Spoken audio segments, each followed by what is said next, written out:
বাচ্চারা কি অবস্থা, কেমন আছো? হ্যালো। আসসালামু আলাইকুম স্যার। ওয়ালাইকুম আসসালাম। জারিন, বাকিরা কই? স্যার এখনো জয়েন করেনি। এখনো জয়েন করেনি? তারা কখন জয়েন করবে? জানি না। জানেন না? না আচ্ছা, লাস্ট দিন তোমাদের কি লেকচার 17 পর্যন্ত পড়াইছিলাম? আসিয়ান ধরছিলাম পুরোটা? স্যার, আমি অ্যাবসেন্ট ছিলাম।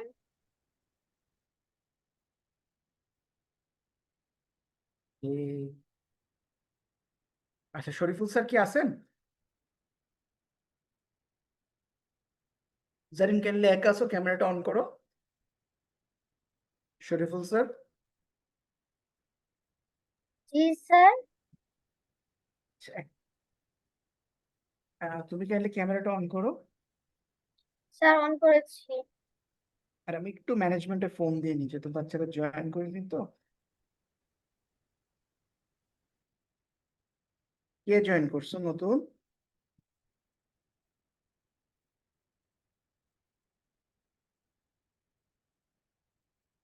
কে জয়েন করেছো? তুমি হ্যাঁ জারিন জয়েন স্যার। করছো? এটা ক্লাস 5 না? জারিন, ক্লাস 5 না এটা?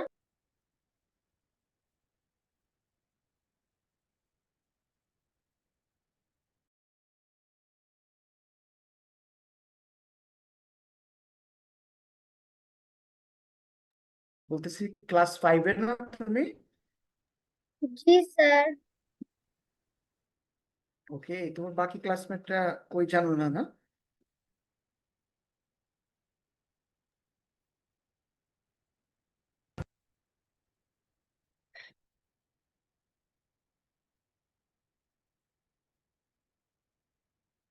জাস্ট মিনিট, আমি আরেকটা মিনিট দেখি যে রাবেকা সুলতানা রানু নামে একজন জয়েন করছে।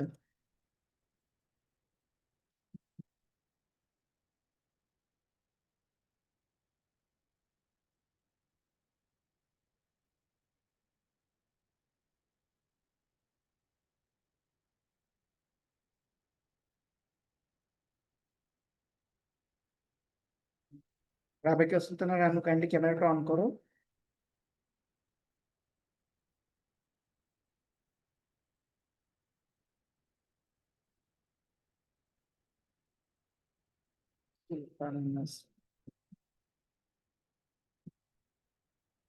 Just-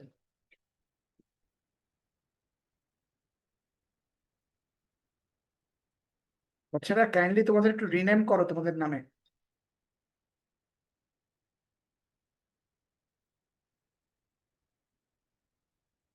hello.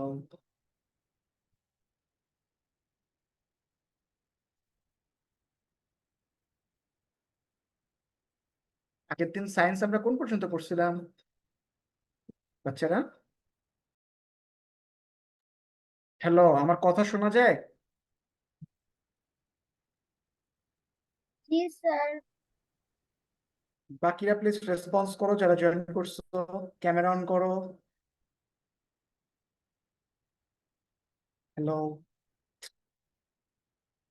ভাই আপনি আস্তে আস্তে ক্লাস শুরু করতে লাগেন, হয়তো না আমাদের টাইম তো ফোন দিচ্ছি, কেউ ফোন ধরছে না, আমি চেষ্টা করছি। হ্যাঁ, আপনি শুরু করেন।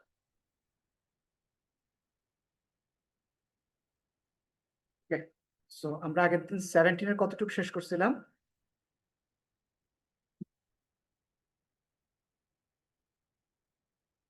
So, চলো একটু এখান থেকে আমরা হালকা হালকা হয়ে আসি। ইউনিভার্স পড়ছিলাম আমরা, এটার একটা সামারি বলছিলাম। গ্যালিলিও গ্যালিলিও সম্পর্কে বলছিলাম, পৃথিবীর মোশন সম্পর্কে বলছিলাম। দিন রাত কেন হয় সেটা বুঝাইছিলাম। সানরাইজ সানসেট কিভাবে হয় সেটাও বুঝাইছিলাম। সিজন গুলো বুঝাইছিলাম, যে আর্থ টিল্ট হয়। আচ্ছা, অটম স্প্রিং বুঝাইছিলাম। ফেজেস অফ মুন এটাও বুঝাইছিলাম। আচ্ছা, মোশন অফ মুন, এটা এটা দিয়ে আমরা তাহলে আজকে শুরু করি, ওকে? আচ্ছা, পৃথিবীর একমাত্র স্যাটেলাইট কিন্তু মুন, এটা জানো? স্যাটেলাইটটা কি আসলে তোমরা এটা কি জানো? আচ্ছা, তোমাদের সবাই আমার নিউ নিউ মনে হচ্ছে, তোমরা একটু কাইন্ডলি রেসপন্স করো তো। Are you guess class 5 English medium?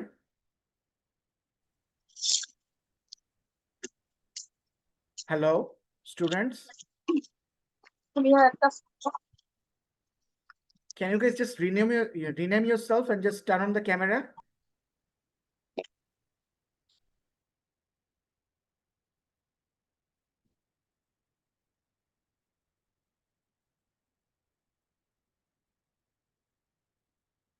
Should I put you guys on the waiting room? Just rename yourself and start the class.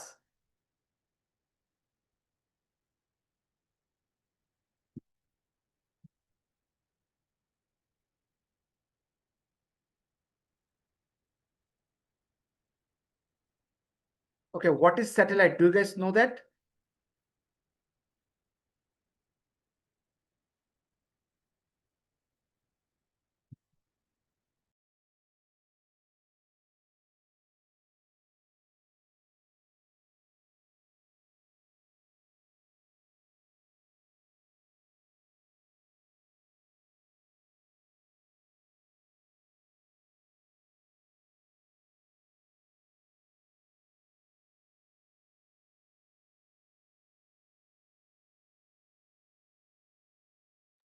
Hello, Zaria Sajid, camera on করো।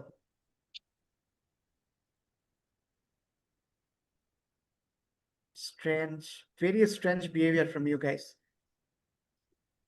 Okay, let me continue the class. Since you guys are not answering anything, so let me continue it. So a satellite is something that revolves around a specific planet and captures its details, or being a medium of its light or any kind of things. So the earth, the mother earth, you can say, in case of earth, it has only one satellite, that is the moon. Okay, so the moon rotates on its axis once in every 28 days. That means the moon needs 28 days to revolve around the earth. Okay, so the moon in rotation. So how does the moon rotate? Any one of you know anything about it?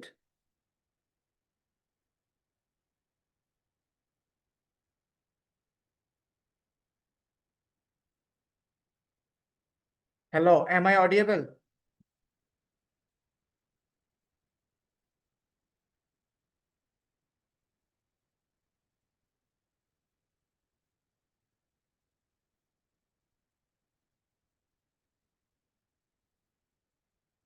এই তোমরা আমার কথা শুনতে পারো?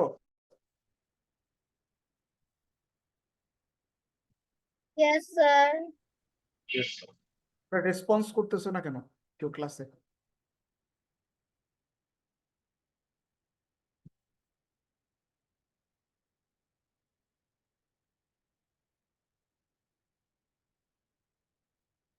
Okay. In case of moon, the moon does not have its own light. So how the moon gets the light? So it takes the Sir. light. Bolo. Sir, when the sun reflects on the moon. Please, can you repeat it again, please?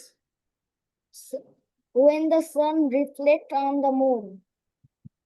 Yes, it takes the light from the sun. Okay.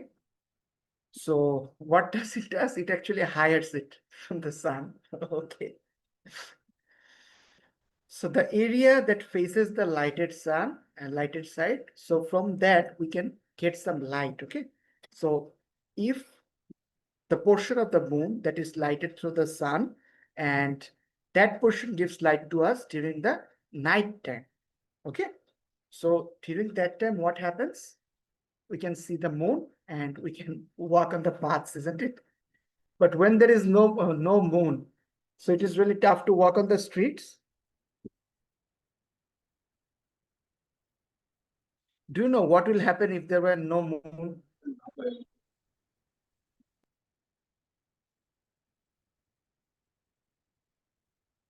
যদি কোনো চাঁদ না থাকতো তাহলে কি হইতো?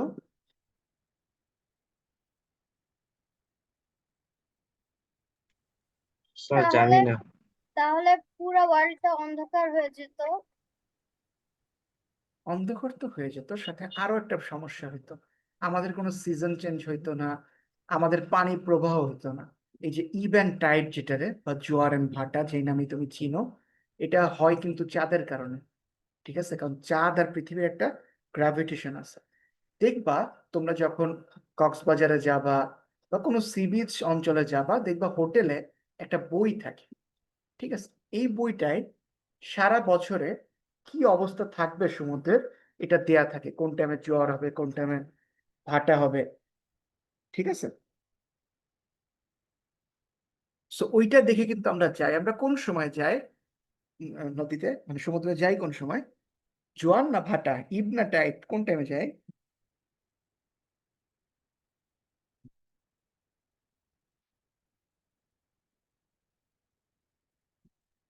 তার জোয়ারের সময়। জোয়ারের সময় যাই কেন? কারণ তখন নদী সি কে দেখতে অনেক সুন্দর লাগে। তখন সিকে দেখতে সুন্দর লাগে, তাই হলো আমরা জোয়ারের সময় যাই। ভাটার সময় সিরে দেখতে সুন্দর লাগে না, তাই যাই না? আচ্ছা, আমরা জোয়ারের সময় যাই কারণ জোয়ারের সময় কি হয়, সেই দিকে আমাদের ল্যান্ড পানিটা কোন দিকে আমাদের টেনে আনে। সো তুমি যদি সমুদ্রের মাঝখানে কোনোভাবে আটকায় যাও বা একটু দূরে যাও, তাহলে টেনশন নাই, তোমার সমুদ্র ভাষায় পারি আর। তো ভাটার সময় গেলে কি হয়, তখন স্রোতের বিপরীতে তুমি। ঠিক আছে, সো টাইডটা কি করে, it creates problem. Okay, so তুমি দেখা গেল যে যতই পিছিয়ে আসতে চাও, তোমাকে সমুদ্র স্রোতটা তখন উল্টো দিকে থাকে, তোমাকে সমুদ্রের দিকে নিয়ে যায়, যেটা তোমাদের জন্য অনেক রিস্কি। ওকে, সো এই জিনিসটা, এই যে জোয়ার এন্ড ভাটা বা ebb and tide, it only happens due to the moon. Okay, the new moon, full moon. So তোমরা কখনো নতুন চাঁদ, এটা তো শুনছো যে নতুন চাঁদ উঠছে আকাশে, এটা কেন বলে মানুষ ফুল মুনটা? বলো তো।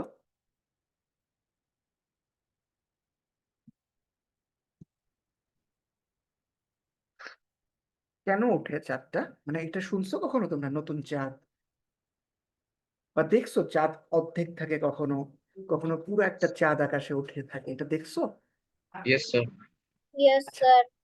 এই জিনিসটা হয় কিন্তু এমন একটা পজিশনে থাকে, ধরো যখন পৃথিবী মাঝখানে পড়ে যায়, মানে প্রথমে সূর্য, ধরো এখানে সান, ধরো এখানে সূর্য, এখানে পৃথিবী, এখানে চাঁদ, তাহলে কি হবে, চাঁদটা কিন্তু ঢেকে যায়। ঠিক আছে, তখন কিন্তু আর চাঁদটাকে দেখা যায় না, এরকম পজিশনে যখন থাকে।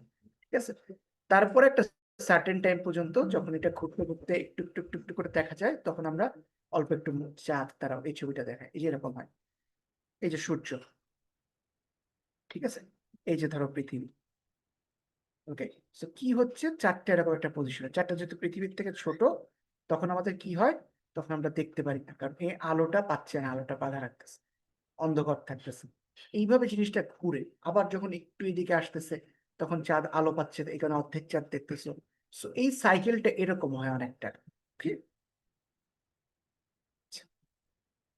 সো থ্যাংক ইউ, এটাই ছিল আগের দিনের স্লাইড। আমরা আজকে স্লাইডটা শুরু করি।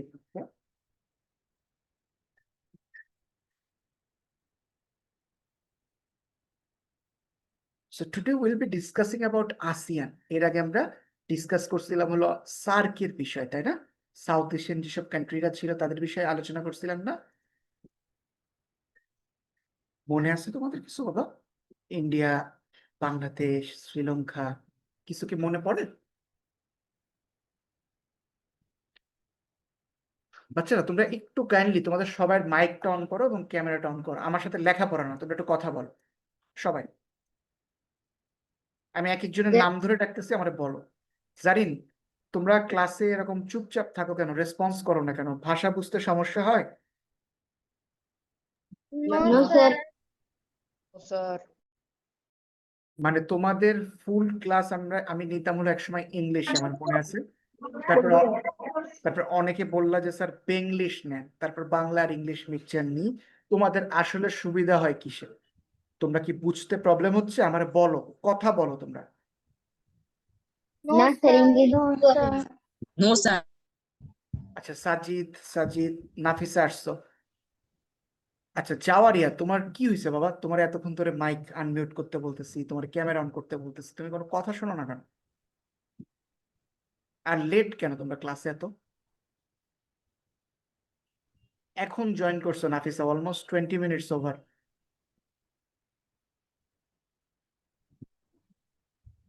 আচ্ছা, যাই হোক, so let's discuss about ASEAN. So সার্কটা কি ছিল? South Asian Association for Regional Cooperation. মানে একটা স্পেসিফিক রিজিয়নে একটা দেশ আর একটা দেশের হেল্প করবে, সেই উদ্দেশ্যে কিন্তু অনেকগুলো দেশ মিলে একটা জোট গঠন করে বা একটা টিম গঠন করে। কেন গঠন করে? যাতে তাদের বাণিজ্যিক সুবিধা হয়, ঠিক আছে, যাতে তারা বিজনেস ভালোভাবে করতে পারে। দেখো বাবা, তোমরা যদি একটু ঠান্ডা মাথায় চিন্তা করো, ধরো বাংলাদেশে তোমরা যে মেজরিটি জিনিসপত্র ইউজ করো, এগুলো আনা হয় কোথা থেকে বাবা, বলো তো?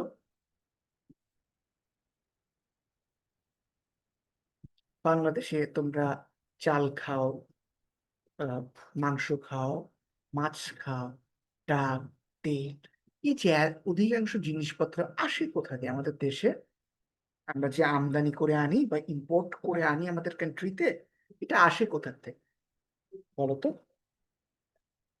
স্যার বিদেশ থেকে। আচ্ছা, মেজরিটি জিনিস বাংলাদেশের যে ইম্পোর্টটা হয়, এর 25% ইম্পোর্ট আমরা করি ইন্ডিয়ার থেকে, আরো 25% ইম্পোর্ট করি আমরা চায়নার থেকে, ঠিক আছে? আর বাকিটা হলো আমরা বিভিন্ন জায়গা থেকে করি। এবং আমাদের সবচেয়ে বড় এক্সপোর্ট আমরা বাংলাদেশ থেকে করি হলো ইউএসএ। আচ্ছা, এইবার বিষয়টা ধরো, এই যে বাংলাদেশ, এর 3 দিক ঘিরেই তো ইন্ডিয়া, তাই না? আর এখানে ছোট্ট করে মায়ানমার। তাহলে ইন্ডিয়ার সাথে যদি আমরা সার্ক গঠন করি, এখানে আবার ধরো পাকিস্তান আছে, এখানে শ্রীলঙ্কা আছে, হ্যাঁ, এখানে আফগানিস্তান আছে, এরকম করে বিভিন্ন দেশ আছে আমাদের সার্কে। এই হলো নেপাল, এই হলো ভুটান। তো ঘুরে ফিরে সবচেয়ে বড় দেশ আমাদের এখানে হলো ইন্ডিয়া, যাদের প্রোডাকশনও অনেক বেশি হয়। তাহলে কি হচ্ছে, এখানে আমরা সব দেশগুলো মিলে যদি একটা জোট করি, আমরা ধরো ভিসা জটিলতা যদি কমাই দিই, একটা ভিসা প্রসেস করতে কত টাইম লাগে দেখছো? তো আমরা যদি ভিসা জটিলতাগুলো কমাই দিই, একসাথে মিলে ব্যবসা, তাহলে ইজি হবে না ইউরোপিয়ান ইউনিয়নের মতো? যেমন ইউরোপের এক দেশে গেলে 40টা দেশে যাওয়া যায়। শুনছো না এই কথাটা? ইউরোপের এটাকে বলে হলো ইউরোপিয়ান ইউনিয়ন বা ইইউ। এখানে যদি তুমি এই ইউরোপিয়ান ইউনিয়নের ভিসা করো, তাহলে তুমি ওইখানে 28টা দেশ আছে, 28টা দেশে যেতে পারো। আবার সেনজেন ভিসা হয়, অনেক ধরনের ভিসা হয়, বুঝতে পারছো? সো এই জিনিসগুলো তোমরা চাইলে কিন্তু দেখে করতে পারো। তো সেই চিন্তা করে কিন্তু সার্কটা গঠন করা হয়েছিল, যে ইউরোপের মতো আমরাও করব। ওকে, সো এটা আমাদের। আর আসিয়ানটা কাদের? আসিয়ানটা হলো south east association of south east Asian nation. এটা হলো মায়ানমার, থাইল্যান্ড, সিঙ্গাপুর, এদের নিয়ে। এখন বলো তো, আসিয়ানে সবাই কেন যোগ যোগ হইতে চাচ্ছে? মানে বাংলাদেশ কিছুদিন আগে বলছে যে আমরা আসিয়ানে যাব, এটা কেন বলছে বলো তো? বাবা, আমি তো তোমাদের সাথে বাংলা ভাষায় কথা বলতেছি, তোমরা কি বুঝতেছো না কথা? তোমরা জবাব দাও না কেন? স্যার স্যার জানি জানি না। না। আচ্ছা, আমাদের আসিয়ানে যে দেশগুলো বাবা আছে, এই দেশগুলোর নাম হলো সিঙ্গাপুর, মালয়েশিয়া, ইন্দোনেশিয়া, ঠিক আছে? এইরকম দেশগুলো আছে। এখন এরকম দেশগুলো থাকলে কি হয় দেখো, সবচেয়ে বেশি ঘুরতে যায় কোথা দিয়ে মানুষজন বাংলাদেশে? Sir India, Cox's Bazar. India, Pakistan. আচ্ছা, ইন্ডিয়া তো আমরা চাই। ইউজুয়ালি বাংলাদেশে 3 ধরনের ট্রিটমেন্ট মানুষ করায়। যারা ধরো একটু কম খরচে ট্রিটমেন্ট করে, আচ্ছা কম খরচ বলবো না, বলবো আমাদের বাংলাদেশ থেকে 3 জায়গায় মানুষ ট্রিটমেন্টে যায়। একটা ইন্ডিয়া, একটা থাইল্যান্ড, আর একটা হলো সিঙ্গাপুর। এর মধ্যে প্রথম মানে সবচেয়ে বেটার হলো সিঙ্গাপুর, তারপর থাইল্যান্ড, তারপর হলো ইন্ডিয়া। এক্সপেন্সিভও ওরকম, প্রথমে সিঙ্গাপুর, থাইল্যান্ড, ইন্ডিয়া। আসিয়ানে গেলে হবে কি, বাংলাদেশ ওদের কিছু সুবিধা ভোগ করতে পারে। সেই সুবিধাগুলো ভোগ করলে আমাদের থাইল্যান্ড, সিঙ্গাপুর এসব জায়গায় যাওয়া আসা ইজি হবে। যেহেতু বর্তমানে ডিপ্লোম্যাটিক ইস্যু ইন্ডিয়ার সাথে খুব একটা ভালো না, তাহলে কি আমরা সিঙ্গাপুরের রুট যদি আমরা ইউজ করতে পারি, তাহলে আমরা কিন্তু ভালোভাবে আমদানি রপ্তানি করতে পারবো, ইম্পোর্ট এক্সপোর্ট করতে পারবো। সো আসিয়ানের প্রথম দেশ, চলো আমরা একটু থাইল্যান্ড নিয়ে আলোচনা করি। থাইল্যান্ডের যে ফর্মার নেম, এই নেমটা ছিল সিয়াম। এই সিয়ামটার নামটা রাখছিল কিং রামা ওয়ান। সো তার যে নাতি ছিল, তার নাম সে সিয়াম রাখছিল। এই কারণে সে পুরো একটা দেশের নাম চেঞ্জ করে সিয়াম রাখছিল।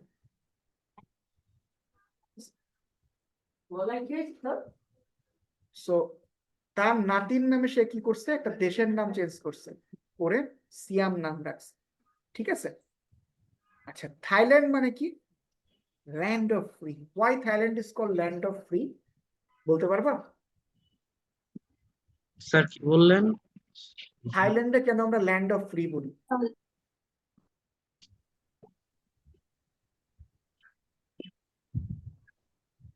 তো জানি না। বলো। স্যার জানি না। জানি না। থাইল্যান্ডটা কখনো কেউ দখল করতে পারিনি, তাই ওদের ল্যান্ড অফ ফ্রি বলে। ঠিক আছে। আরো একটা জিনিস বলে ল্যান্ড অফ হোয়াইট এলিফ্যান্ট। তোমরা কি হোয়াইট এলিফ্যান্ট দেখছো কখনো? No sir. No, sir. এটা থাইল্যান্ডে গেলে দেখতে পাবা। এবং আরো একটা জিনিস আছে, এটা হলো কোকোনাট। প্রচুর পরিমাণে ওদের ডাব হয়। আর থাইল্যান্ডে কিন্তু ম্যাক্সিমাম মানুষ ঘুরতে যায়। ব্যাংকক, ঠিক আছে, ফিফি আইল্যান্ড, এইসব জায়গায় মানুষজন বেশি ঘুরতে যায় নাকি? হ্যাঁ। আচ্ছা, বর্তমান যে প্রাইম মিনিস্টার থাইল্যান্ডের, তার নাম হলো প্রিটো টান সিনওয়াত্রা, যে 18 আগস্ট 2024 থেকে এখনো আছে। থাইল্যান্ডে কিন্তু রাজা রানী আছে, এটা জানো? No, sir. Constitutional Monarch. থাইল্যান্ডে কনস্টিটিউশনাল মোনার্ক, মানে তাদের একটা কিং আছে, সেই কিং এর অধীনে এইসব গভর্নমেন্ট হয়। থাইল্যান্ডে খুব বেশি আলোচনা করার কিছু নাই। তো লেটস কাম টু মায়ানমার। আচ্ছা, আরেকটা জিনিস বলি, থাইল্যান্ড মায়ানমারের একটা অবৈধ বর্ডার আছে। এই বর্ডারটা ব্যবহার করা হয় এদের অবৈধভাবে ইম্পোর্ট করার জন্য, বুঝছো? So now let's come to the history of Myanmar. Myanmar independence পায় হলো 1948 এর 4th January under the leading of general Aung San. General Aung সান এর নাম শুনছো আগে? No, sir. No sir. General Aung San ছিল ব্রিটিশ আর্মিতে একজন, মায়ানমারের ব্রিটিশ আর্মিতে ছিল। সো তখন দেশটার নাম ছিল বার্মা। তো এই দেশটায় জেনারেল আং সান যুদ্ধ করে ব্রিটিশদের হারায় মায়ানমার দখল করে। সো এই কারণে তাকে বলা হয় father of the nation of Myanmar.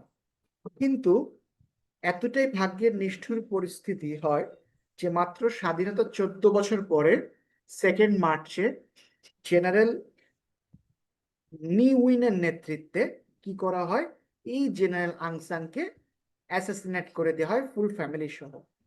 তখন আং সিং সুচি, যে হলো নোবেল লরেট এবং মায়ানমারের সবচেয়ে জনপ্রিয় নেত্রী, সে তখন বিদেশে ছিল বলে বেঁচে যায়।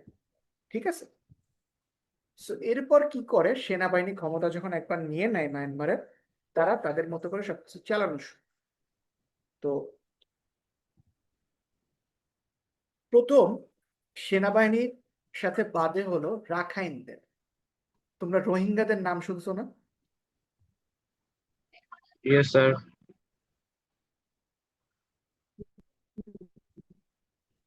আচ্ছা, এই রোহিঙ্গা গুলো আসলো কোথায়, এটা বুঝতে হবে। ধরো এটা বাংলাদেশের বর্ডার,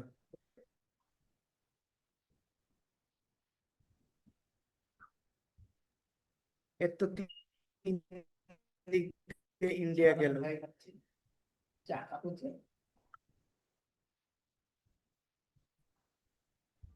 এই জায়গাটার নাম হলো আরাকান। স্যার আপনার কথা কেটে কেটে আসছে। জন্য স্যার সো আপনার কথা কেটে কেটে আসছে। আরাকানে কি হয় বুঝো, আরাকানে যারা থাকে তারা হলো মাইনরিটি। বুঝিনি? আপনার কথা কেটে কেটে Just a minute.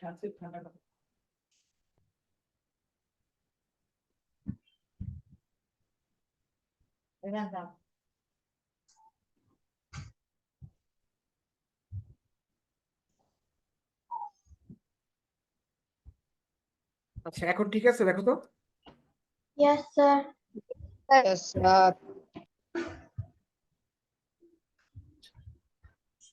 তো এখানে কি হয়, এখানে আরাকান নামে একটা স্টেট আছে। এই আরাকানে মুসলমানরা, নীল দেখা যায়। এখন স্ক্রিন দেখা যায়? ইয়েস। এই আরাকান নামে যে জায়গাটা, এখানে হলো মুসলিমরা থাকতো। এই মুসলিমদের বলা হয় হলো রোহিঙ্গা। ঠিক আছে? তো যেহেতু তারা রাখাইনে থাকে তাই তাদের রোহিঙ্গা বলে। এখন কি হইলো, এই যে জনগোষ্ঠীটা আরাকানে রোহিঙ্গা, এরা একটা সময় স্বাধীনতা চাইলো, কারণ এদের কোনো ধরনের অধিকার মায়ানমার সরকার দিত না, এদের উপর আরো অত্যাচার করতো। তো তখন তারা অধিকার চাওয়া শুরু করলো যখন, তখন যুদ্ধ হইলো। যুদ্ধে এরা হেরে গেল। এরপর থেকে 1982 সালে 1982, তখন কি হইলো, মায়ানমারের যে সংসদ, সেই সংসদে একটা অ্যাক্ট পাস হইলো।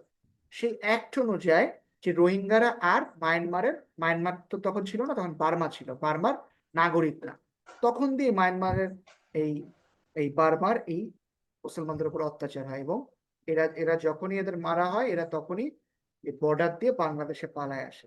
এই হলো রোহিঙ্গা আসা শুরু হইলো। এবং সবচেয়ে বেশি রোহিঙ্গা আসছে 2017 সালে।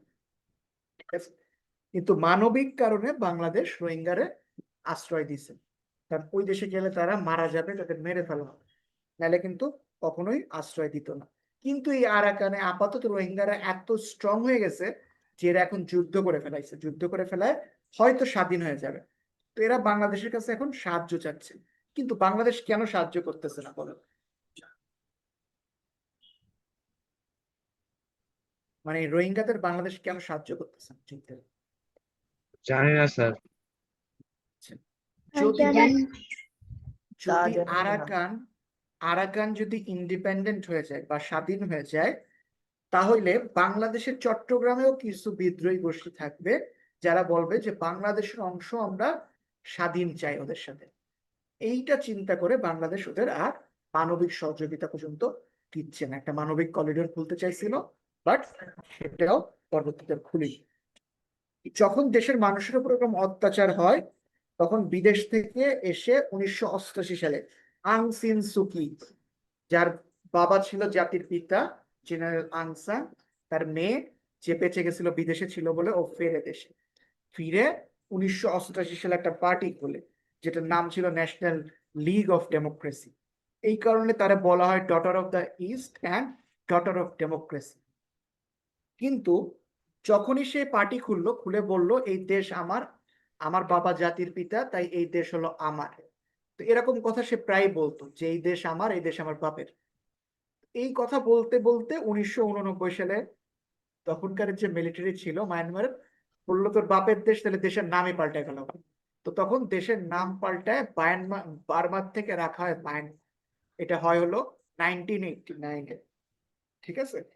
এরপর সে যখন আর্মিদের বিরুদ্ধে কথা বলা শুরু করে, তখন তারে জেলে দিয়ে দেয়। এবং সে এই কারণে 1991-তে নোবেল প্রাইজ পায়। এই নোবেল প্রাইজ রিসিভ করতে সে গেছিল 2012 সালে, দীর্ঘ 24 বছর জেল খাটার পরে, নরওয়ের অসলো শহরে। এই কারণে কিন্তু আং সান সু চিকে খুব মানুষ পছন্দ করতো তখনকার, যেহেতু সে এত বছর জেল খাটছে। বলতো আরেকজন ছিল যে তার জীবনের 28 বছর জেল খাটছে, নেলসন ম্যান্ডেলার নাম শুনছো? Yes sir. আচ্ছা, তোমরা ওয়াক্কা ওয়াক্কা গানটা তো শুনছো ফিফা ওয়ার্ল্ড কাপে? Yes sir. Yes, sir. এইটা হলো 2006-এর ফিফা ওয়ার্ল্ড কাপের গান, তাই না? স্যার 10-এর। নাকি 10-এর গান? সরি সরি সরি সরি, এটা না। When I become older I become stronger, এই গানটা শুনছো? হ্যাঁ হ্যাঁ স্যার, এটা 10-এর। আচ্ছা, এই গানগুলো কিন্তু ওই টাইমে ওয়ার্ল্ড কাপটা করা হয়েছিল কিন্তু আফ্রিকায়, ওয়ার্ল্ড কাপ শুধু নেলসন ম্যান্ডেলার রেসপেক্টেড। বুঝছো, আফ্রিকা কিন্তু এত ধনী দেশ ছিল না। এবং এই গানগুলোতে দেখবা কি নেলসন ম্যান্ডেলার ছবিটা প্রচুর হাইলাইট করে ওরা। কারণ তখনকার আফ্রিকাতে মানুষের মধ্যে মারামারি হইতো, আমাদের দেশে মারামারি হয় কি এখন হয় না, আগে হইতো। আমরা কিন্তু অনেক সভ্য বাঙালিরা, মানে অন্য জাতির তুলনায়। কিন্তু আজ থেকে যদি 20 বছর আগে যাও, বাংলাদেশে কিন্তু হিন্দু মুসলমান মারামারি হইতো, অনেক দাঙ্গা বাঁধতো দেশে। এখন এটা তুলনামূলক কম বা হয় না। তো তখনকার আফ্রিকায় ঝামেলা ছিল, কালারা সাদাদের মারতো, সাদা চামড়ারা কালা চামড়াদের মারতো। ঠিক আছে, সো যেই যাদের তোমরা নিগ্রো নামে চিনো, এদের সাদারা অত্যাচার করতো, এদের হলো স্লেভস হিসাবে নিয়ে যেত। ঠিক আছে, মানে মানবিক অত্যাচারের, মানে কোনো মানবিক দিকও দেখতো না, অমানবিক ভাবে অত্যাচার করা হইতো এদের উপরে। তো এইটার বিরুদ্ধে নেলসন ম্যান্ডেলা প্রথম প্রোটেস্ট করে এবং দীর্ঘ 28 বছর সে জেলে থেকে সংগ্রামটা করে। তো তখন যখন সে জেলের থেকে বের হয় 28 বছর পরে, সবাই ভাবছিল যে সব সাদা চামড়াদের মেরে ফেলাবে, কিন্তু সে সেটা না করে 28 বছর পরে সবাই মাফ করে দিছিল। এই কারণে তার নোবেল প্রাইজ দেওয়া হয়েছিল এবং সে বললো সাদা কালো আজকের থেকে এরকম কিছু নাই, সবাই মানুষ, এটাই আমাদের সবচেয়ে বড় পরিচয়। এই কারণে সে শান্তিতে নোবেল পাইছিল নেলসন ম্যান্ডেলা। 2012 সালে নেলসন ম্যান্ডেলা মারা যায়। তো অনেকটা একই ঘটনায় ঘটছিল আংসিং সুচির সাথে। আংসিং সুচিরে অনেক পছন্দ করতো ওয়েস্টের মানুষরা, কিন্তু আংসিং সুচি যখন প্রথম 2012-তে সরকার গঠন করছে, গঠন করার পরে সে কিন্তু কখনো মিলিটারিরে খারাপ বলিনি। সে আরো মিলিটারির 25% সিট দিছে সংসদে। সে রোহিঙ্গাদের উপর যে অত্যাচার হয়েছে এগুলো নিয়ে কিন্তু সে দীর্ঘ 22 বছর পরে কখনো কথা বলিনি। না বললে পরবর্তীতে আবার 2020 সালে যখন এরা দেখতেছে যে আং সান সুচির জনপ্রিয়তা অনেক বেশি বেড়ে গেছে, তখন এরা আং সান সুচিকে আবার অ্যারেস্ট করে 2021-এর 1 ফেব্রুয়ারি। এবং এরপরে আর আপনার কথা শোনা যাচ্ছে না। সান সুচি এই পর্যন্ত ছাড়া পায়নি, এখনো জেলে। বলো।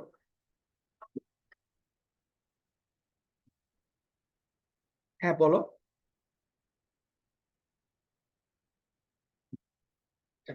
এবার একটু হালকা রোহিঙ্গার বিষয় বলি। রোহিঙ্গাদের একটা আর্মি আছে, এদের নাম হলো আরাকান রোহিঙ্গা স্যালভেশন আর্মি বা আরসা।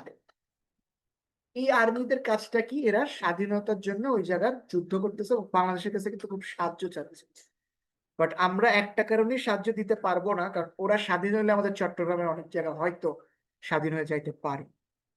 আচ্ছা আচ্ছা, এখন যে ঘটনাটা আমাদের উপলব্ধি করতে হবে এটা হলো রোহিঙ্গাদের বিষয়। যখন একটা দেশে মানবিক বিষয়গুলোরে দেখা না হয় তখন ইউএন স্যাংশন করে। সেম 2017-তে যখন এতগুলো মানুষকে মেরে একটা দেশের থেকে বের করে দেওয়া হয়েছে, তখন সারা পৃথিবী তাদের মুখ খুলছে। এখন ওআইসি নিন্দা জানাইছে, বাংলাদেশ নিন্দা জানাইছে, সবাই নিন্দা জানাইছে, কিন্তু মামলা করছে মায়ানমারের নামে হলো গ্যাম্বিয়া। তো এখন মায়ানমার চেতে গেছে যে আমাদের নামে মামলা করতে পারে বাংলাদেশ, ইন্ডিয়া, থাইল্যান্ড, ওদের দেশে রোহিঙ্গা পালাইছে, তাহলে গ্যাম্বিয়া কেন মামলা করলো? গ্যাম্বিয়া তো কোন লজিকে করলো? এইটা নিয়ে আরেকটা কেস করছে ওরা। তো তখন গ্যাম্বিয়া বলছে যে আমাদের ওআইসি দায়িত্ব দিছে, তাই আমরা হলো এই কাজটা করছি। মোটামুটি এইটাই ঘটনা আপাতত। কিন্তু আং সান সুচি আসলে একটা গণতান্ত্রিক নেত্রী এবং ডেমোক্রেসির একটা, কি বলবো, মাদার অফ ডেমোক্রেসি বলতে পারো। সো অবশ্যই তার কাছে ক্ষমতাটা ফিরে যাওয়া উচিত মায়ানমারে, যদি মায়ানমার আবার শান্তি বিরাজ করতে হয়। সো এটা ছিল মোটামুটি মায়ানমারের ঘটনা। চলো এবার পরের দেশে যাই আমরা। আচ্ছা, মায়ানমারের রাজধানীর নাম কিন্তু নেপিডো, মুন্ডুর পথে। আগের রাজধানী ছিল মুন্ডু। দেখবে একটা গল্প আছে, আর একটু বড় হইলে পাবা, মুন্ডুর পথে। বাঙালি লেখকরা লিখছিল। সেখানে হলো সে মাছের ঝোল আর ভাত খাইছিল, সেটা নিয়ে সে লিখছিল। আচ্ছা, বর্তমান প্রেসিডেন্ট মিয়ানমার হলো মিং আং হ্লাইং, হলো সেনাপ্রধান। এই যে মায়ানমারের আগের নাম ছিল বার্মা। ডটার অফ ডেমোক্রেসি আং সান সুচি। আং সান সুচির পলিটিক্যাল পার্টি এনএলডি। কিন্তু আং সান সুচি কখনো প্রাইম মিনিস্টার হয়নি, কারণ তখনকার নিয়ম করছিল ওইখানে যে আর্মি ছিল তারা, যে যে বিদেশি নাগরিকত্ব যার আছে সে কখনো কি মায়ানমারের প্রাইম মিনিস্টার হইতে পারবে না। তাই তার পোস্ট ছিল ন্যাশনাল অ্যাডভাইজার অফ মায়ানমার। চলো এবার মালয়েশিয়া সিঙ্গাপুরের ঘটনায় যাই। শুনবা মালয়েশিয়া সিঙ্গাপুরের ঘটনা? Yes sir. হ্যালো। নাকি বাদ দিয়ে Yes, দেবো sir. শুনবা না কিছু? Yes, sir. Yes, sir. Sir আচ্ছা, শুনুন মালয়েশিয়া সিঙ্গাপুরটা আমি একসাথে পড়াচ্ছি নাকি আগে ভিয়েতনাম যুদ্ধের কথা শুনবো? আচ্ছা চলো আগে ভিয়েতনাম যুদ্ধের কথাই বলি। এটা একটা ভয়াবহ যুদ্ধ ছিল। পৃথিবীর ইতিহাসে এত জঘন্য যুদ্ধ কখনো হয়নি। 20 বছরের মতো যুদ্ধ হয়েছে একটা দেশে, শুধু আমেরিকা আর রাশিয়ার জন্য। শুধু আমেরিকা আর রাশিয়ার জন্য, আর কারোর জন্য না। এদের খুশি করার জন্য এই একটা ভয়ঙ্কর যুদ্ধ হয়েছিল। আচ্ছা, যখন দ্বিতীয় বিশ্বযুদ্ধ হয়েছিল তখন তো তোমরা জানো যে 5টা সুপার পাওয়ার অ্যালাই ছিল, জাপান, জার্মান আর ইটালি অ্যালাই ছিল। এটা কি জানো? Yes, sir. আচ্ছা, সো দ্বিতীয় বিশ্বযুদ্ধ শেষ হওয়ার পরে ভিয়েতনাম স্বাধীনতার ঘোষণা দেয়। ঠিক আছে, ঘোষণা দিয়ে 1945 সালে ভিয়েতনাম কি হয়, ইন্ডিপেন্ডেন্স পায়। মানে ভিয়েতনাম স্বাধীন হয়, এবং ভিয়েতনাম স্বাধীন হয় ফ্রেঞ্চের কাছ থেকে। ওদের যে জাতির পিতা বা ফাদার অফ দ্য নেশন ছিল, তার নাম ছিল হো চি মিন। হো চি মিনের নাম শুনছো তোমরা? হো চি মিন শুনো নাম তার? No, sir. আচ্ছা, ইনি অনেক বড় একজন যোদ্ধা ছিল। সো 1945-এ সে স্বাধীনতা ঘোষণা করে ফ্রান্সের সাথে যুদ্ধ করে। এই যুদ্ধ চলে 9 বছর। ঠিক আছে, 9 বছর চলার পরে তারপরে ভিয়েতনাম ফ্রান্সের কাছ থেকে স্বাধীনতা পায় 1954-এ। এখন ধরো এইটা ভিয়েতনাম, ঠিক আছে? তো ভিয়েতনাম এমন হয়েছিল, ভিয়েতনাম ফার্স্টে একাই স্বাধীন হয়েছিল। পরে দেখা গেল যে ভিয়েতনামের একটা পাশে রাশিয়ার কথাবার্তা তারা শোনে, মানে সোশিয়ালিস্টিক সিস্টেম। সোশিয়ালিস্টিক সিস্টেম কি বুঝো তোমরা? এগুলো কখন শুনছো? ডেমোক্রেসি, ক্যাপিটালিজম, সোশ্যালিজম, কমিউনিজম, এগুলো শুনছো? কার্ল মার্কস, এই নামগুলো শুনছো? No, sir. Yes, sir. খালি জানি। আচ্ছা, আমি একটু হালকা করে বুঝাই। পৃথিবী চলে দুইটা নীতিতে। একটা হলো আমেরিকার নীতি। আমেরিকার নীতিটা হলো বড় লোকের নীতি। এরা কি করে, যে যা কামাবা তাই খাবা। ঠিক আছে, যে যত ইচ্ছা কামাইতে পারো, যা কামাবা তাই খাবা। এটাকে বলে পুঁজিবাদী সমাজ বা ক্যাপিটালিজম, যেটা আমেরিকা ফলো করে। আর রাশিয়ার নীতি হলো, কার্ল মার্কস নামে একজন অর্থনীতিবিদ ছিল। তো এই কার্ল মার্কস একটা থিওরি দিছিল, যে থিওরিটা তার মৃত্যুর 11 বছর পরে মানুষ এত খাইছে যে আজকের পৃথিবীতেও সেই থিওরিটা সারা পৃথিবীর মান। এটা কি হয়েছিল দেখো, কার্ল মার্কস বলতেছে একটা যে আমাদের ইন্ডাস্ট্রি আছে, সেখানে কি শ্রমিকরা কাজ করে। তাহলে স্যার শ্রমিকরা কি হয়েছে আরিয়ান? স্যার একটু আগে আপনার সাউন্ড শোনা যাচ্ছিল না, আপনি কি বলেছিলেন? বললাম ধরো একটা ইন্ডাস্ট্রি আছে, একটা ইন্ডাস্ট্রিতে 100 জন শ্রমিক কাজ করে। তো কার্ল মার্কস বলতেছে যে এই 100 জন শ্রমিক মিলে ধরো তোমার প্রত্যেক দিন 1000 চেয়ার বানায়। তার জন্য কি করা হয়, তাদের একটা ছোট্ট একটা বেতন দেওয়া হয়। ঠিক আছে, সো কার্ল মার্কস বললো যে এইটা তাদের সাথে আসলে অন্যায় করা হচ্ছে। কারণ তারা যে কাজটা করে, তারা যে শ্রমটা দিচ্ছে, এই শ্রমের পুরোপুরি অর্থ তারা পাচ্ছে না শ্রমিকরা। উল্টা মালিকরা বেশি লাভ নিচ্ছে এবং কি করতেছে, শ্রমিকদের সাথে অন্যায় করতেছে। তো এরকম যদি চলতে থাকে, তাহলে একদিন শ্রমিকরা মালিকদের মেরে ইন্ডাস্ট্রির মালিক হয়ে যাবে। বুঝছো? তো সমাজতন্ত্র যে সিস্টেমটা বা সোশিয়ালিজম, এইটার মানে হলো যে সবাই একটা দেশে আইনের চোখে সমান এবং সবাই সমান অর্থ বহন করে। কেমন? যেটা চায়না করে। চায়নার যত ইন্ডাস্ট্রি আছে, এখানের 51% মালিক হলো চায়নার সরকার নিচে, বাকি 49% মালিক হলো চায়না যে ইন্ডাস্ট্রিটা করবে সে। তার মানে চায়নায় প্রত্যেকে সমান। কেমন? তোমার যদি 1 লাখ টাকা ইনকাম হয়, সরকার তোমার বেতন থেকে একটা ছোট অ্যামাউন্ট কেটে নেয়, বা তোমার ইনকাম বেশি হলে সেটা কি করে, যার কম ইনকাম তারা দিয়ে দেয়। তাহলে কি হলো, সবাই আইনের চোখে সমান হইলো এবং সমান অর্থ রাখলো। তো এই জিনিসটাই সোশ্যালিজম বিশ্বাস করে। ধরো একটা ইন্ডাস্ট্রি খুলবা, 50 জন শ্রমিক মিলে একটা ইন্ডাস্ট্রি খুলবে। খুলে কি করবে, সেখানে কাজ করবে, যা লাভ হবে 51% সরকারের, 49% ওদের। সো কালমার্স বললো যে এটা সম্ভব হইলো, ইনিশিয়ালি সম্ভব, পরবর্তীতে লং টার্মে সম্ভব না, লং টার্মে মানুষ আবার ক্যাপিটালিজমের দিকে আস্তে আস্তে আসবে। তো ভিয়েতনামের এক সাইড বললো আমরা সোশ্যালিজম করব, এক সাইড বললো ডেমোক্রেসি। এইভাবে এরা প্রায় 9-10 ভাগ ছিল। পরে 1955-তে একদিকে আমেরিকা অস্ত্র সাপ্লাই দেয়, একদিকে রাশিয়া অস্ত্র সাপ্লাই দেয়, এই দিয়ে এদের দুজনের যুদ্ধ হলো। এই যুদ্ধটারে বলে সাইরেন যুদ্ধ, থেকে আমেরিকান সেনারা পালায় গেছিল। এই ঘটনা শুনছিল না তোমরা? Hello Yes, hello sir. Yes, sir. পালাইছিল এই ভিয়েতনাম যুদ্ধ থেকে, 20 বছর যুদ্ধ করে না পাইরে আমেরিকা পালাই গেছিল। So, দুইটা ভিয়েতনাম ছিল, একটা হলো নর্থ ভিয়েতনাম, একটা হলো সাউথ ভিয়েতনাম। আর এরা ডিভাইডেড হয়েছিল 17 ডিগ্রি নর্থ প্যারালাল লাইনে। ওকে, Sir, বলো বাবা। স্যার এটা তো গেমও বানানো হয়েছে। হ্যাঁ, 20 বছরের যুদ্ধ মানে তুমি বোঝো, একটা দেশ দেশ থেকে। স্যার এটা না তো আমরা আচ্ছা, গেমও বানাইছে। 1950-এ হো চি মিন, হ্যাঁ হ্যাঁ, হো চি মিন ছিল তখন ভিয়েতনামের জাতির পিতা। সো হো চি মিন কি করলো, সে হলো স্বাধীন ঘোষণা করে বললো যে কোনো রাশিয়া কোনো আমেরিকাপন্থী না, ভিয়েতনাম এক হবে বলে যুদ্ধ শুরু করলো। নিজের মানুষরাই নিজের মানুষের সাথে যুদ্ধ করতেছে, শুধু অস্ত্র দিচ্ছে একদিকে আমেরিকা, একদিকে রাশিয়া। হুম। এই যুদ্ধ ভিয়েতনাম রে এত এত এত ধ্বংস করছে যে ভিয়েতনামের মানুষ পালাইতে পারেনি, মানে মানতে পারিনি। মানে সারা জীবন ধরে এদের মানুষরা যুদ্ধ করে আসছে, এত সংগ্রাম করছে। তো 1963 সালে একজন বৌদ্ধ, সে বৌদ্ধ মঙ্ক, যে বুদ্ধিস্ট মাঙ্ক, উনি নিজেরা আগুনে পুড়াই দিছে এটা প্রতিবাদে, তোমরা থামো, তোমরা অন্যায় করতেছো। তাও কেউ কথা শুনেনি, যুদ্ধ করে গেছে।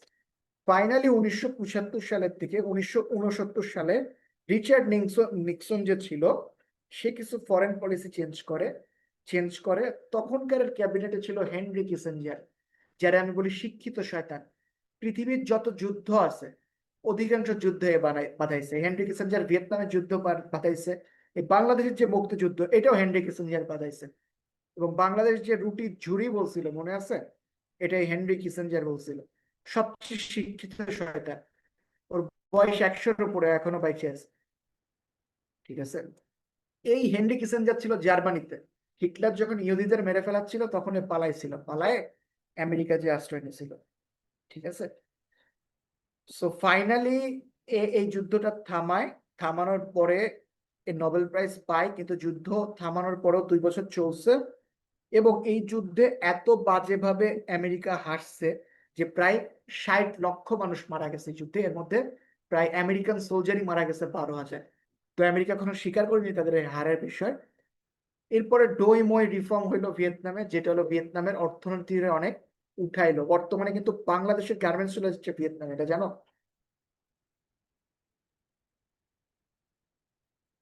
মানে বাংলাদেশে 1 টাকা মনে হয় ভিয়েতনামের 300-400 টাকা, এটা তো মনে হয় জানো। No sir. No sir. Vietnam অনেক কম খরচে ঘুরতে পারবা, বুঝছো? এইখানে একটা স্টোরি হয়েছিল। আমার একটা ভিয়েতনামের থেকে একটা ফ্রেন্ড আসছিল, ওরা আসছিল হলো বেসিক্যালি ফর ডুইং রিসার্চ। তো ওরা আমাদের বুঝাইছিল, মানে আমি আমাদের ইতিহাস বলতেছিলাম যে আমরা এরকম মুক্তিযুদ্ধ করছি, 9.5 মাস করছি, এই করছি আমরা, আমাদের বাংলাদেশের হিস্ট্রি অনেক রিচ। তো তখন বলতেছে যে তোমরা 9.5 মাস করে এত হিস্ট্রি তোমাদের, আমাদের যুদ্ধ হয়েছে 20 বছর হলো আমেরিকা রাশিয়া এই যুদ্ধ, 9 বছর আমরা করছি ফ্রান্সের সাথে যুদ্ধ, আমরা 3 দশক ধরে যুদ্ধ করছি। বুঝছো? সো ও আমাদের এই কথাটা বলছিল আর কি। এই যে ডইময় রিফর্ম, এই টাইমে কি হলো, ফরেন ইনভেস্টমেন্ট বাড়লো। 2 নাম্বার এগ্রিকালচার প্রোডাকশন হইলো। ঠিক আছে, এক্সপোর্ট বাড়া শুরু করলো, ওদের প্রপার্টিটা আস্তে আস্তে এরপরে আর কি ফল করছিল, মানে সলভ হচ্ছিল। এবং ভিয়েতনাম আগামী 25 বছরের মধ্যে একটা সেরা অর্থনীতি হবে মিলারে। দেখো, সবচেয়ে বড় চাল এবং কফির ইম্পোর্টার এক্সপোর্টার হলো ভিয়েতনাম। ঠিক আছে, পোভার্টি রেট 70% কমছে গত 34 বছর, 6%। আমাদের বাংলাদেশে কত পোভার্টি রেট? আমাদের বাংলাদেশের চেয়েও আগায় গেছে এরা। 29 বছরের যুদ্ধ করে আগানো, বোঝো? ওই দেশের মানুষ খালি খালি শক্ত হয়? মানে এরকম একটা ডেভেলপমেন্ট মডেল হবে, এটা কেউ চিন্তা করেনি। আচ্ছা,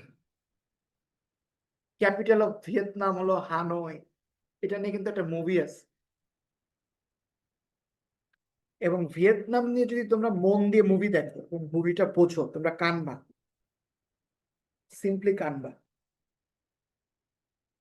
মানে এত মর্মান্তিক দৃশ্য এই মানে একটা ভিয়েতনাম যুদ্ধে নিয়ে হইতে মুভি পারে। আছে। হ্যাঁ, ভিয়েতনাম নিয়ে, ভিয়েতনাম ওয়ার লিখে সার্চ দিও, তুমি অনেক মুভি পাও যে ভিয়েতনাম ওয়ার মুভি। মানে একটা বাচ্চা, মানে স্যুপ আসছে কখন তোমরা জানো? তোমরা তো আজকে স্যুপ খাও, এই স্যুপটা আসছে কখন জানো?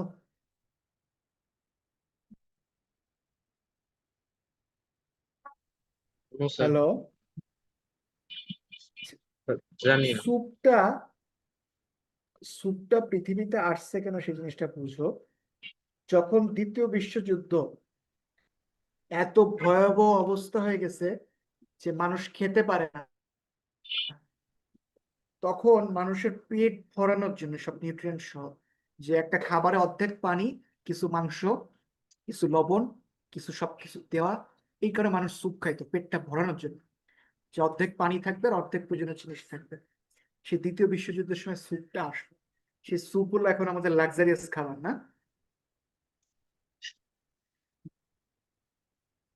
Yes sir. এইভাবে দ্বিতীয় বিশ্বযুদ্ধের সময় আসছিল। ঠিক আছে, আর এত ড্রাগস অ্যাডিক্টেড হয়ে গেছিল সোলজাররা, মানে রাত জাগার জন্য ওরা হলো প্রচুর ড্রাগস করতো, প্রত্যেকটা সোলজার দ্বিতীয় যুদ্ধে। এবং এরা এই অ্যাডিকশন আর ছাড়তে পারেনি, এখানে খুব দ্রুত বয়সে মারা গেছে। মানে যেই ড্রাগসটা তোমরা শোনো ইয়াবা, এই জিনিসটা আসছে কিন্তু ওয়ার্ল্ড ওয়ারের সময়। ইয়াবাটা বেসিক্যালি যাতে মানুষ না ঘুমায় এবং খুব এনার্জেটিক ফিল করে, এটা হলো দ্বিতীয় বিশ্বযুদ্ধের সময় দেওয়া হইতো সোলজারদের। ভিয়েতনামে ওয়ারে সবচেয়ে বেশি কোকেন, ইয়াবা, এগুলো মানুষ আসক্ত হয়েছে। আচ্ছা, ডোইময় রিফর্ম হয়েছে 1986-তে, যেটা আজকের ভিয়েতনামের মডেল দাঁড় করাইতে পারছে। ভিয়েতনাম ওয়ার শেষ হয়েছিল 1975, আমেরিকান সোলজাররা পালায় চলে গেছিল। হ্যাঁ, বর্তমানে কিন্তু রাশিয়াপন্থী গভর্নমেন্ট ভিয়েতনামে, এটা তো জানো। সবচেয়ে ফেমাস হলো ওদের কফি, তবে আমি জানতাম ব্রাজিলের কফি। 1995-এ ওরা আসিয়ান তোমার হলো জয়েন করে। ফেমাস স্পোর্টস সিটি ভিয়েতনামে হলো হো চি মিন সিটি, জাতির পিতার নামে সিটি করছে ওদের ওরা। সোশ্যালিস্টিক রেভলিউশনারি লিডার, যে সোশ্যালিস্টিক সিস্টেমটা তোমাদের বুঝায় না। হুম? আর চালও ওদের হলো একটা major agriculture export product. Currency of ভিয়েতনামের নাম হলো ঢং, টং। ভিয়েতনামের নৌকা তো দেখছো, তোমার রিলসে দেখছো না, অনেক সুন্দর। No sir. মোটামুটি ভিয়েতনাম অল্প টাকায় ঘুরে আসতে পারবে খুব ভালোভাবে। আচ্ছা, এই ছিল ভিয়েতনাম। এবার চলো আমরা মালয়েশিয়ায় যাই। Malaysia, Singapore. মালয়েশিয়া সিঙ্গাপুর আমি একসাথেই পড়াবো, কারণ এই দুইটা একই দেশ থেকে আলাদা হয়েছে, ঘটনা একই। তো তোমার, আচ্ছা, মালয়েশিয়া আর সিঙ্গাপুর মিলে আগে ছিল মালয়েশিয়া। সো 31 আগস্ট 1957 ব্রিটিশদের কাছ থেকে ইন্ডিপেন্ডেন্স পায় কে? মালয়েশিয়া। মালয়েশিয়ার ফাদার অফ দ্য ন্যাশনাল নাম হলো টুংকু আব্দুল রহমান। আর modern father of the national doctor Mahathir Mohamad. Doctor Mahathir Mohamad হলো মালয়েশিয়ার যত ধরনের উন্নয়ন হয়েছে এটা করছে সে। ঠিক আছে, এর রাজধানী কুয়ালালামপুর। আর মালয়েশিয়া একটা জায়গা যেটা ধরো যে মোটামুটি অ্যাফোর্ডেবল। মানে একটা বাড়ি বাংলাদেশে ধরো যে তুমি যে দামে কেনো, ওইখানে 40-50 লাখ টাকার বাড়ি কিনতে পারবে। আচ্ছা, বর্তমান প্রাইম মিনিস্টারের নাম হলো আনোয়ার ইব্রাহিম। মালয়েশিয়ার গভর্নমেন্ট চেঞ্জ হয়েছিল কেন জানো? একটা চোরের কারণ। এটা জানো? No, sir. জোলুর নাম শুনছো তোমরা? জোলু, সার্চ করো। জোলু, ঠিক আছে, এটা লিখে আসতে সার্চ করো, তোমরা পাবো। আচ্ছা, সো তখনকারে যে গভর্নমেন্ট থাকে, মালয়েশিয়া স্বাধীন হওয়ার পর থেকে এই মাহাতির মোহাম্মদরা চালাচ্ছে, এরাই মোটামুটি চালাইছে। সো এদের পার্টিটাই চালাইছে এক কথায়। তো তখনকার যে তোমার পিএম ছিল, সো জোলু ঘটনাটা আমি হালকা একটু বলবো, কারণ মালয়েশিয়ার ওই গভর্নমেন্ট ফলে কারণ হলো জোলু। জোলু নামে একটা ছেলে ছিল যে ছোটবেলাতেই খুব বিলাসিতার স্বপ্ন দেখতো, এবং সে বড়লোক ফ্রেন্ড বানাইতো, তাদের গাড়িতে উঠতো, ছবি দিত, এটা তার খুব ভালো লাগে। তো জোলু একবার হলো ঘুরতে গেছে একটা দেশে, ইউরোপের। তো ও ফোন করে বলছে বাহরাইন রয়্যাল ফ্যামিলি ওখানে আসবে। এই বলে সে গেছে, কেউ তারা প্রশ্ন পর্যন্ত করি, এত সার্ভিস দিছে যে ইমপ্রেসড। সো জোলু তখন বুঝলো মেইন জিনিসটা হলো নাম, তো ওর রয়্যাল ফ্যামিলিতে অনেক ভালো কানেকশন ছিল। তো সে কি করলো, মালয়েশিয়ায় এসে বললো হলো, বুঝাইলো তখনকার মালয়েশিয়ার প্রাইম মিনিস্টারের, যে আপনি যদি আমারে মালয়েশিয়ার মানুষের জন্য একটা ইন্স্যুরেন্স করতে দেন, সেভিং স্কিমস, তাহলে আমি এই করব। তো মালয়েশিয়ার মানুষরা অনেক আগ্রহী হলো, সবাই সেভিং স্কিমের টাকা ঢালতে থাকলো, আর ওটার দায়িত্ব দিল জোলুর। জোলু মাহাতির, মানে তোমার তখনকার মালয়েশিয়ার পিএম কে টাকা পাঠাইতো এত পরিমাণ যে সে আর প্রশ্ন করতো, আর সেই টাকা দিয়ে ও হলো বিলাসিতা করতো, কারণ ও হলো ফেক বড়লোক ছিল, আসল না। ওর বড়লোক হওয়ার শখ ছিল, তাই হলো ও এসব করতো। কি করতো, 31st পার্টি করবে, দুইটা করতো। কি হবে, ইউএসএ তে একটা, আবার 12টার পরে অস্ট্রেলিয়া হবে, অস্ট্রেলিয়া একটা। এইভাবে সে খরচ করতো, বড় বড় সেলিব্রিটিতে দামি দামি জিনিস গিফট করতো, গাড়ি, ব্যাগ ট্যাগ, ঠিক আছে। এইভাবে মালয়েশিয়ার মানুষের টাকা মেরে খেতে থাকে। একটা পর্যায়ে মালয়েশিয়ার মানুষ প্রশ্ন করে, তখন ইনভেস্টিগেশনে জানা যায় যে হলো তাদের যে সেভিংস স্কিম, এটা স্টিল করে জলও চলতেছে, তারপর থেকে জলও আন্ডারগ্রাউন্ড হয়ে গেছে। আর তোমার হলো মালয়েশিয়ার যে প্রাইম মিনিস্টার ছিল সে ফল করে। বর্তমানে আনোয়ার ইব্রাহিম ক্ষমতায়, প্রথমবার মাহাতির মোহাম্মদের পার্টির বাইরে ক্ষমতায় আসছে। সো মালয়েশিয়া সিঙ্গাপুর একসাথে ছিল। সিঙ্গাপুর এতটাই অনুন্নত ছিল যে মালয়েশিয়া বললো যে আমরা সিঙ্গাপুরে রাখবো না, ঠিক আছে। পরে কি হইলো, 1965-এ সিঙ্গাপুর স্বাধীন হইলো, ঠিক আছে। এই সিঙ্গাপুরের ফাদারের নাম হলো লি কুয়ান ইউ, ঠিক আছে। এই লি কুয়ান ইউ, ইনি যে ব্যক্তি, ইনি কিন্তু আজকে সিঙ্গাপুরটা বানায়। তো প্রথম যে জিনিসটা ছিল ওনার, উনি একটা জিনিস খেয়াল করলো যে ওনাদের রাবার বাদে আর কিছু নাই, শুধু রাবার চাষ করা যায় তোমার হলো সিঙ্গাপুর। তো তখন উনি ভাবলো যে যেহেতু আমাদের কিছু নাই, তাহলে আমাদের এমন কিছু বানাইতে হবে যাতে সারা পৃথিবীর মানুষ আমাদের এখানে আসে। তো সিঙ্গাপুর জিওগ্রাফিক্যালি এমন জায়গায় লোকেটেড, যেটা বলতে পারো পৃথিবীর মধ্যস্থল অনেকটা, ঠিক আছে।